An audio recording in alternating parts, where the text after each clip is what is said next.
Kalaboso naman ang isang sospek sa pagnanakaw ng sasakyan matapos itong mahuli ng mga tauhan ng Police Station 4 sa Quezon City. Yan ang tinutukan ni Patroluman Bernard Gandran.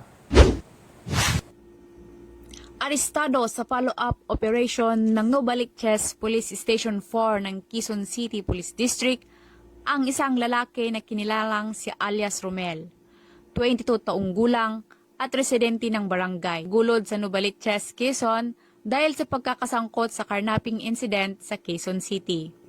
Kaya agad na nireview ng mga tauhan ng Police Station 4 ang kuha ng CCTV sa lugar na naging dahilan ng pagkakakilanlan ng sospek na nagnakaw ng motorsiklo na Yamaha Meo Aerox.